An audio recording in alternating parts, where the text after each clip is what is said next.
Salut tout le monde, j'espère que vous allez bien. Aujourd'hui, on se retrouve pour une vidéo qui est un petit peu plus spéciale parce que, en gros, c'était pas prévu que je fasse cette vidéo-là, mais je voulais vous montrer, en gros, c'est une opportunité, mais je pense que c'est vraiment sur du long terme, donc c'est sur sûrement plusieurs dizaines d'années. Mais en gros, je voulais vous montrer, je suis tombé sur une vidéo de Ray Dalio que je connaissais, que j'avais déjà regardé des vidéos, mais celle-là, je n'avais pas regardé. Puis en gros, ça expliquait les changements de puissance dans le monde. Donc en gros, ça expliquait par exemple que les États-Unis en ce moment sont en train d'être en déclin. Puis je vais vous montrer sa théorie. Puis que en gros, c'est qu'on aurait une prochaine puissance dans le monde qui pourrait apparaître. Donc en gros, c'est que qu'est-ce que moi je pense qui pourrait arriver, c'est qu'on aurait pour le pays que je vous parle, donc la Chine, je pense qu'on pourrait avoir une opportunité d'investissement qui est assez intéressante dans le sens que ça, c'est le SP500 depuis 1990. Donc ça, c'est vraiment du très très long terme.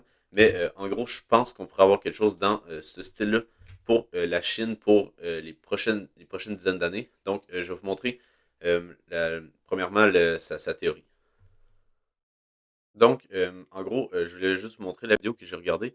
Donc, c'est cette vidéo-là de la chaîne Principles by Ray Dalio. Donc, en gros, il explique, c'est cette vidéo-là qui explique vraiment les changements d'ordre du monde. Aussi, qu'est-ce que j'avais regardé, c'était ce podcast-là. Donc, c'était les deux podcasts qu'on a là qui sont assez intéressants de Lex Friedman. Donc, si jamais vous l'avez checké, je vous invite parce que ça explique beaucoup de choses. Puis là, je vais essayer un petit peu euh, de faire un résumé de qu'est-ce qu'il dit pour que ça soit plus clair, puis qu'après ça, je vous montre les graphiques, puis que ça concorde parfaitement avec ce que lui, il dit. Donc, en gros, qu'est-ce que sa théorie? C'est qu'en gros, on a des cycles, puis à chaque 100 ans, à chaque 200 ans, on a des nouvelles puissances dans le monde qui se créent. Donc, c'est ça qu'on regarde depuis, lui, il parle des 500 dernières années. Donc, on avait différentes puissances dans le monde qui se sont succédées.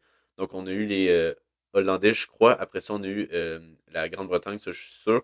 Puis après ça, on a eu les États-Unis. Puis là, après ça, il pense que lui, ça va être la Chine pour la suite. Donc, en gros, pourquoi qu'il pense ça? C'est qu'en gros, lui, il regarde ce cycle-là qu'on a juste là. Donc, en gros, c'est qu'on a une phase ascendante pour chacune des puissances dans le monde qui ont émergé. Après ça, on a une phase de top, puis après ça, on a une phase qui descend comme ça. Puis quand on a une phase qui descend, ben, il y a une autre puissance qui prend le relais. Puis ici, c'est la même chose. Ici, on avait une ancienne puissance, puis ça prend le relais ici. Donc, en gros, c'est que, qu'est-ce qui explique? C'est que quand on a ce genre de changement-là, ici, en premier lieu, on a une guerre. Donc, on a quelque chose, on a un conflit qui a place, qui a lieu. Donc, ici, par exemple, ici, dans le fond, on avait la Grande-Bretagne qui était juste là, qui était en déclin. Puis, qu'est-ce qu'on a eu ici? C'est les États-Unis. Puis, la guerre ici qui a fait qu'on a eu un changement, c'est pas nécessairement être une guerre armée, mais c'est par exemple juste un conflit entre deux pays. Ben là, ça a été ben là, c'était la Deuxième Guerre mondiale, juste là. Donc, c'était pas entre deux pays parce que la Grande-Bretagne et les États-Unis, ben, ils étaient ensemble, mais c'était quand même un conflit qui a amené beaucoup de changements dans le monde. Donc, en gros, c'est ça qui a eu le déclenchement juste là. Après ça, qu'est-ce qu'on a eu? Après ça, dans les années 60-70, les années de prospérité, donc des années que vraiment ça a bien été. Donc, ça, c'est vraiment la phase ici qu'on peut voir juste là, qui est en gros la phase un peu que tout va bien parce qu'on a une nouvelle puissance. Donc, la nouvelle puissance ben, est forte et est capable de supporter tout le monde. Le problème, c'est qu'après ça, quand on a ce genre de choses-là, c'est qu'on a après ça les gens qui s'endettent énormément parce qu'ils pensent que ça va tout le temps aller bien. Donc, ça va tout le temps continuer d'aller bien. Donc, là, on est rendu ici, donc vers la phase du top. Puis, qu'est-ce qui arrive, c'est que dans cette puissance-là, il y a des gens qui vont devenir très riches, puis il y en a d'autres qui vont rester moyens. Donc, c'est un petit peu ça qui explique que c'est là qu'on a une grosse disparité entre les riches et les pauvres, comme qu'on a actuellement. Donc, pour moi, ici, je pense que ben, sur les États-Unis, c'est qu'on a passé cette phase-là. Donc, on a eu la prospérité, on a eu beaucoup de production, les États-Unis qui ont bien produit sur différents secteurs, puis qui ont été vraiment, en termes de manufacturier, c'était vraiment eux qui ont été vraiment dominants. Puis après ça, ben là, tout le monde est devenu riche un peu. Puis après ça, il y a eu une grosse disparité entre les riches et les pauvres, comme on peut voir ici. On a eu aussi, ben, en gros, c'est que dans cette région-là, c'est quand on a une crise financière. Donc, on a eu 2001, puis on a eu 2008. Je ne sais pas si on peut compter la COVID dans ça. Donc, c'est ça. Fait qu'en gros, c'est que ici, pour moi, je pense qu'on arrive sur cette région-là, juste là, qu'on commence à changer de côté. Donc, on commence à changer de côté. Donc, les États-Unis passent de la puissance numéro un à là, oh, ça va pas super bien. Donc, pourquoi que je pense qu'on est là? Parce que regardez bien, ça ici, c'est la crise financière qu'on a là. Donc c'est 2001 et 2008. Donc on peut voir que c'est des échelles de temps assez grandes parce que juste ce bout-là, c'est 10 ans. Mais après ça, qu'est-ce qu'on peut voir ici? Impression monétaire et de crédit. Qu'est-ce qu'on a eu après 2008? Qu'est-ce qu'on a eu en 2020? Impression monétaire et on a de crédit. Donc, qu'est-ce que les puissances vont faire? C'est que après qu'on a ce genre de bulle-là, ben, pour aider l'économie et pour pas que ça crache, ben, ils vont faire de la monnaie. Donc, ils vont imprimer de la monnaie. Fait qu'est-ce que ça va faire? Ça va faire que leur monnaie va perdre de la valeur parce qu'il va y avoir plus de monnaie en circulation. Donc, c'est normal. Puis, il explique en plus en détail également là, dans sa vidéo sur d'autres sujets qui sont plutôt intéressantes.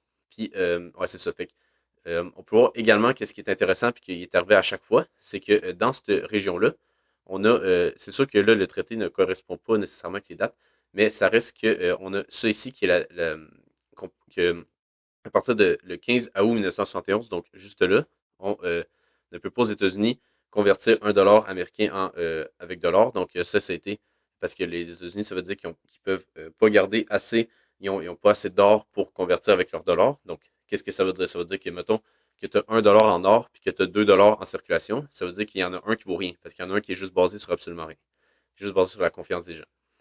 Donc, c'est un petit peu ça qu'il expliquait, puis c'est ça, c'est l'accord de Bretton Woods qui fait que, en gros, ça c'est c'est ça, c'est que le Gold Exchange Standard, ça c'est en gros, c'est que 1 dollar vaut 1 dollar en or, donc il faut qu'il soit dans des réserves.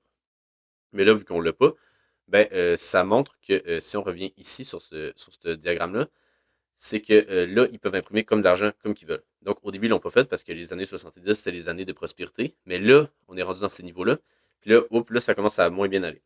Donc, qu'est-ce qui va arriver sûrement dans les prochaines années? C'est qu'on va continuer à avoir les États-Unis qui vont descendre en termes de puissance mondiale, puis ça va être la Chine qui va prendre le relais. Je vais vous montrer un graphique justement qui va en parler. Donc, ça, c'est un des graphiques qui montre dans la vidéo, puis qui a même mis sur Twitter. Donc, en gros c'est ça, c'est en gros, c'est que la ligne traitier qu'on a juste là, c'est le pic de puissance. Ça compte pour à peu près n'importe quelle puissance qu'il y a eu. Donc, en gros, c'est que, en gros, en premier, on a l'éducation parce que les gens sont, après ça, ils sont éduqués. Puis après ça, il y a l'innovation parce que là, vu que les gens sont éduqués, ben là, ils vont commencer à produire. Donc, on peut le voir juste là. Puis on peut penser à la Chine, qui sont très bien éduqués, puis qui ont commencé vraiment à avoir beaucoup de technologies dans ce niveau-là. Après ça, la compétition entre les pays, ben, ça, le pays qui monte ici, ben, il est assez fort.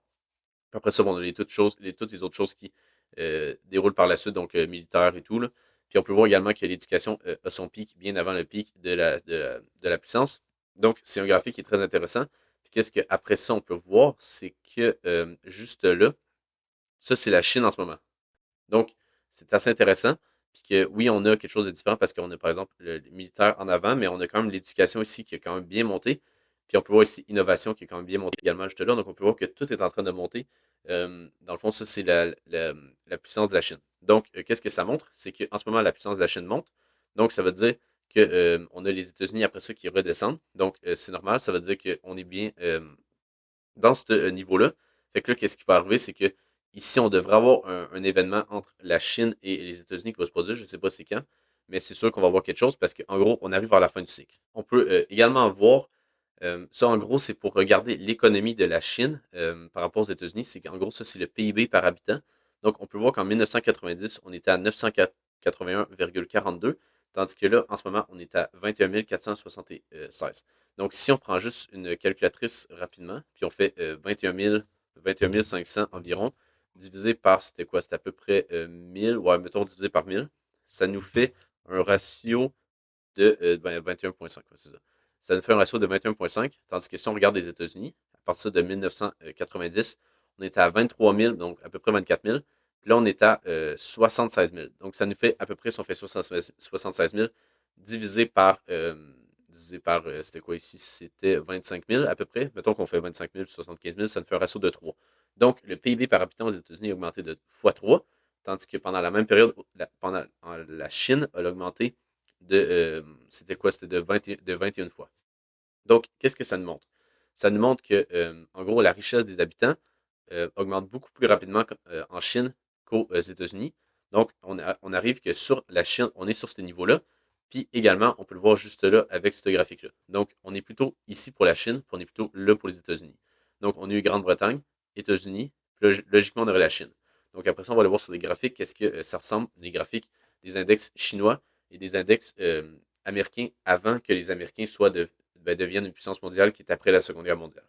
Donc, en gros, ici, ça, c'est le SP500. En gros, si on dézoome, là, c'est depuis 1971, là, mais bon, on va pas trop s'attarder sur ce niveau-là. Puis en gros, je vous ai fait une fractale qu'on a avec le SP500 puis les indices chinois. Donc, je vais vous montrer rapidement ici. En gros, c'est que on peut voir juste là que, en gros, c'est que si on dézoome juste là, quand la fin de la Deuxième Guerre mondiale est ici. Donc, la Deuxième Guerre mondiale finit juste là en 1945. Et comme que je vous montrais, c'était à cette période-là que les États-Unis ont changé pour être la première puissance mondiale parce qu'avant, c'était la Grande-Bretagne. Après ça, c'est rendu les États-Unis à partir de ce niveau-là. Donc, qu'est-ce qui est intéressant à regarder? C'est regarder le graphique. Juste regarder le graphique. Genre, regardez ça, ça nous a fait un 31 530%. C'est sûr que c'est en beaucoup de temps. C'est 1945 jusqu'à aujourd'hui, ça fait genre 80 ans. Mais ça reste que, littéralement, c'est juste, on fait juste continuer de monter. L'affaire, c'est que je pense qu'on pourra avoir quelque chose de similaire pour la Chine durant les prochaines, genre, 100 années. Je sais pas comment, ça pourrait être plus long que ça. Mais ça reste que je pense que sur la Chine, on est, en ce moment, mettons, on est comme quelque chose comme ça ici. Donc, dans ce niveau-là, ou peut-être ici un petit peu, je ne sais pas exactement, parce que ça va prendre plusieurs années à se matérialiser, mais je pense qu'on est plutôt sur quelque chose comme ça ici. Donc, je vais vous montrer la fractale qui est plutôt intéressante. Donc, en gros, ici, on a un range de 1000%. Donc, du plus bas jusqu'au plus haut. La Chine, c'est à peu près pareil, c'est un petit peu différent, mais je vais vous le montrer. Après ça, qu'est-ce qu'on a? On a une période d'euphorie qui était les années 20 aux États-Unis. Après ça, on a le crash. Après ça, on a une période d'accumulation aussi qu'on ne fait pas grand-chose. On peut voir ici qu'on fait une sorte de triangle de compression, petite déviation juste là. Puis après ça, on part. Puis là, ici, ça, c'est la fin de la Deuxième Guerre mondiale. Qu'est-ce qu'on a? Ben, après ça, on a notre bull run qui dure depuis je ne sais pas combien de temps. Ben, depuis 1945. On a également le Bretton Woods qui était juste là. Je vais juste vous le montrer. Mais en gros, ça n'a pas rien changé dans le graphique. C'est juste que c'était important quand même à notifier parce que c'était un des facteurs qui a fait que les États-Unis ont pu imprimer de l'argent. Puis ben, comme se tirer un peu dans le pied en faisant ça.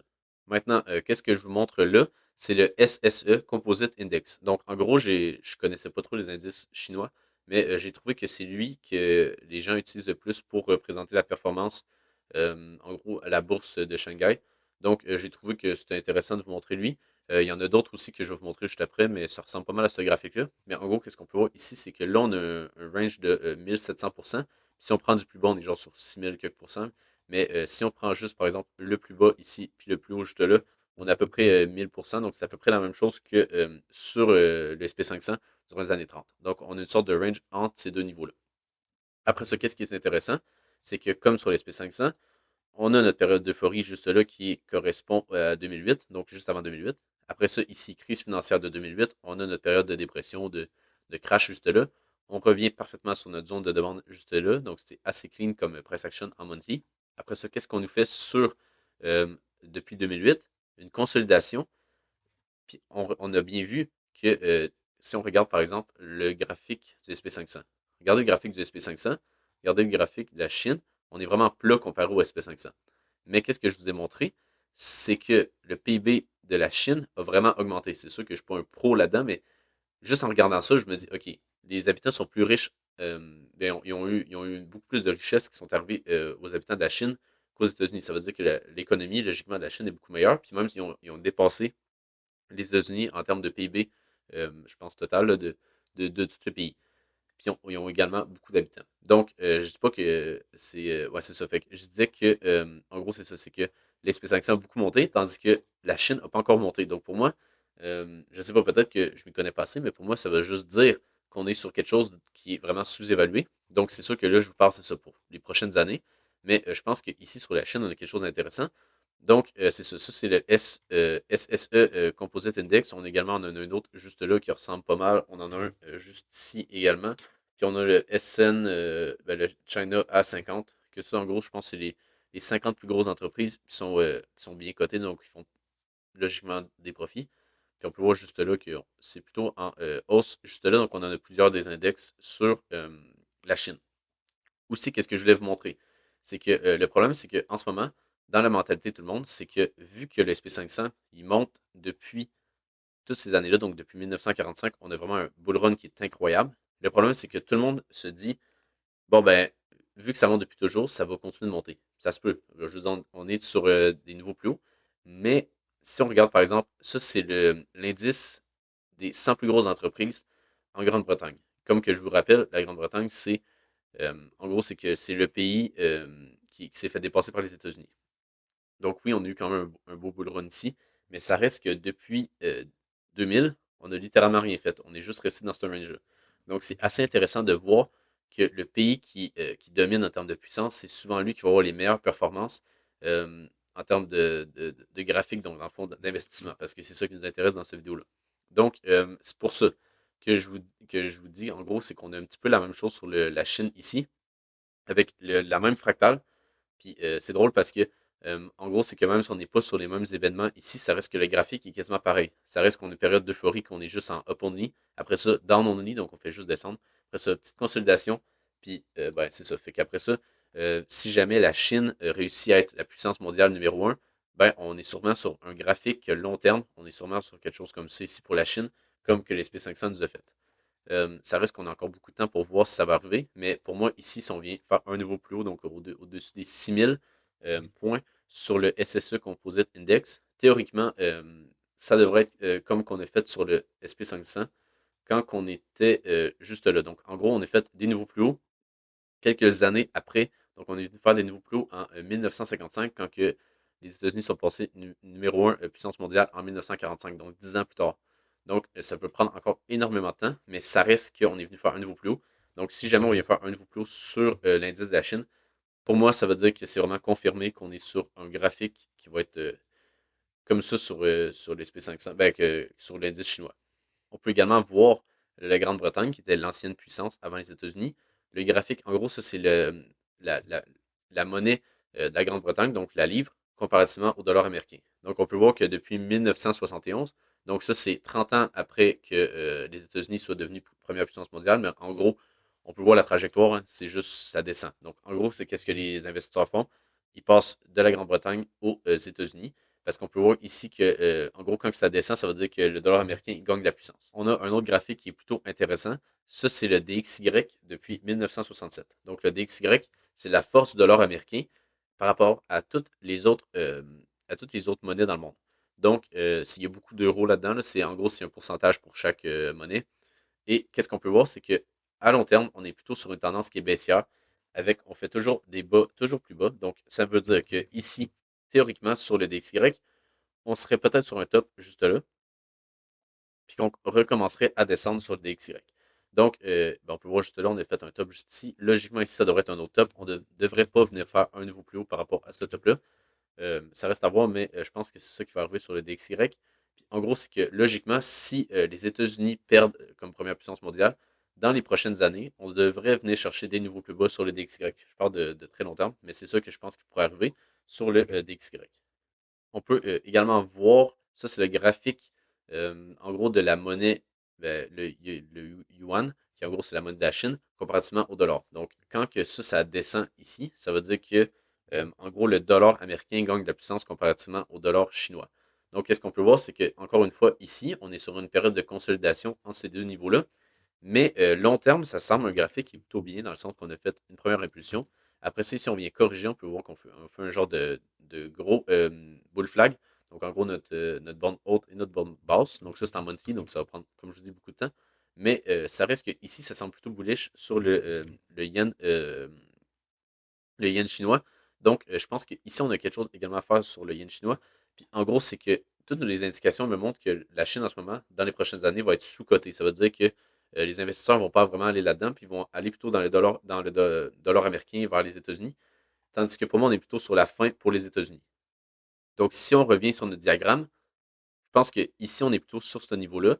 Puis, en gros, je pense qu'on est vraiment dans la phase qu'on imprime l'argent.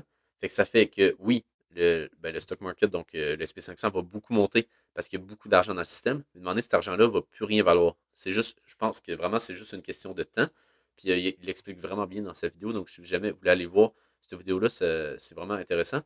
Mais sinon, ça va être tout pour aujourd'hui. Donc, si jamais vous avez aimé la vidéo qui est un petit peu différente de d'habitude, ben, n'hésitez pas à aller vous abonner sur mon Twitter, également à vous abonner sur YouTube. je fais des analyses de crypto assez régulièrement. Sinon, je vous souhaite une bonne journée et on se retrouve pour une prochaine vidéo. Bye!